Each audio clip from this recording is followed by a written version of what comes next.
you and I. How are you? In this question, the subject is here, and the answer is I'm fine.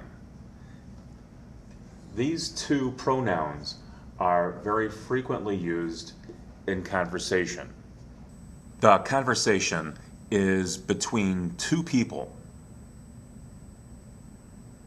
How are you? I'm fine. And you?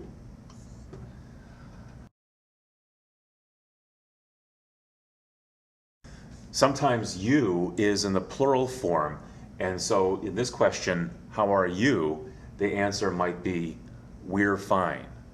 This is a contraction for we are.